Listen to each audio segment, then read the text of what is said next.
Hello everyone, good morning. Welcome back to my new vlog. आप सभी का मेरे चैनल में स्वागत है। तो फ्रेंड्स, अभी बज चुके हैं सुबह के 11:45। तो फ्रेंड्स, आप लोग कैसे हो, कैसे आपकी तैयारी चल रही है? आई होप आपकी तैयारी बहुत अच्छे से चल रही होगी और आप बिल्कुल मन लगा के अपनी पढ़ाई में बिजी होंगे। और मेरे भी व्लॉग आज जो है काफ़ी दिनों बाद में आए हैं। तो फ्रेंड्स, इसके भी दो रीज़न है, क्योंकि एक तो क्या है, मेरे फ़ोन में स्पेस कम रहता है। आपको मैंने पहले भी व्लॉग में बता रखा है। तो अगर मैं एक दिन का व्लॉग भी एडिट नहीं करती हूँ तो फिर नेक्स्ट डे व्लॉग नहीं बना पाती हूँ। तो इसीलिए मैं अपने व्लॉग जो है मैंने आज बनाया है और आज शूट किया है, क्योंकि काफ़ी दिन हो चुके हैं और मैंने अपना एक व्लॉग एडिट नहीं किया था।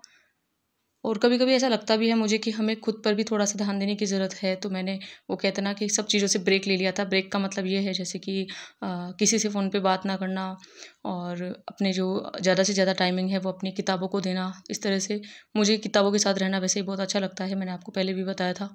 और बुक्स को मैं अपना बहुत अच्छा फ्रेंड मानती हूँ।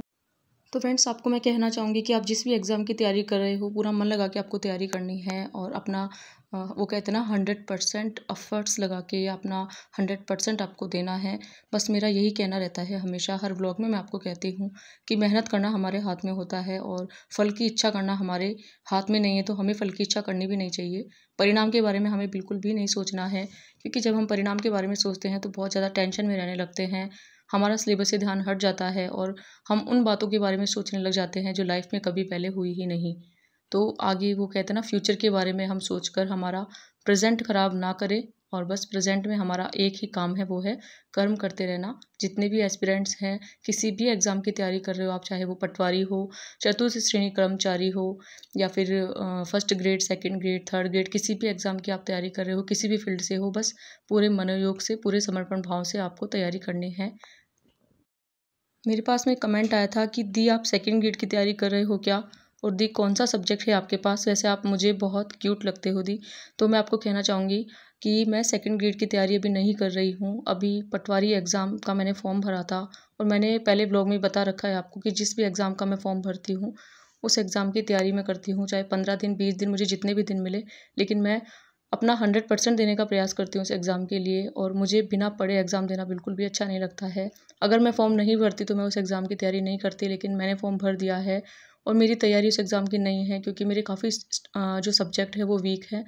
तो थोड़ा-सा उनको ठीक करने की कोशिश कर रही हूँ। तो अभी तो हाल-फिलहाल में पटवारी एग्ज़ाम की ही तैयारी कर रही हूँ। और सेकंड ग्रेड में मेरे पास में सोशल स्टडीज़ सब्जेक्ट है। एक मेरे पास में कमेंट आया था कि थैंक्स दी, आप किस सब्जेक्ट से सेकंड ग्रेड की तैयारी कर रहे हो, पर आपके वीडियो काफ़ी अच्छे लगते हैं। आपको देखकर मोटिवेशन मिलता है और आपके फर्स्ट पेपर की बुक्स भी आप मुझे बताना प्लीज़। आप एक दिन में कितने टॉपिक पढ़ते हो वो भी मुझे बताना। और 1 मंथ का टारगेट लेना है आपके साथ में। मेरी भी शादी हो गई है पर पढ़ाई करना है मेरे को भी। तो मैं आपको बताना चाहूँगी, वैसे मैंने सेकंड ग्रेड फर्स्ट पेपर की बुक लिस्ट जो है वो मैंने पहले किसी ब्लॉग में बता रखी है, लेकिन एक बार फिर से आपको किसी नेक्स्ट ब्लॉग में बता दूँगी। और मैं कितने टॉपिक एक दिन में कवर करती हूँ, इसका ब्लॉग भी मैं नेक्स्ट ब्लॉग कभी बना दूँगी कि कितने टॉपिक मैं कवर करती हूँ, कौन-कौन से टॉपिक मैं लेती हूँ। वैसे मैंने टॉपिक को कभी काउंट नहीं किया है कि मुझे कितना पढ़ना है, लेकिन मेरा जो टारगेट रहता है ना, वो कहते हैं ना कि अब हमारी जितनी कैपेसिटी होती है उससे ज़्यादा होता है, बस वो वाला टारगेट मैं लेके चलती हूँ। और जितना मुझसे हो पाता है वो मैं टारगेट बना लेती हूँ, पूरा कर लेती हूँ। जितने टॉपिक मुझे कवर करने हैं वो मैं कर लेती हूँ। और मैंने जो अपना 1 मंथ का टारगेट बनाया है वो मेरा कंटिन्यू है, उसमें मेरा एक भी दिन मिस नहीं हुआ है।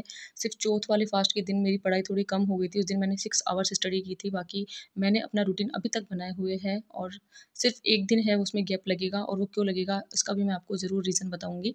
और आपको कहना चाहूँगी कि मेरे साथ में जो भी एस्पिरेंट्स 1 मंथ का टारगेट बना के स्टडी कर रहे थे 7 अप्रैल से, अ, या 7 अप्रैल के बाद में भी उन्होंने बनाया हो, लेकिन जो 1 मंथ का आपने टारगेट बनाया है उसे पूरा ही करना है।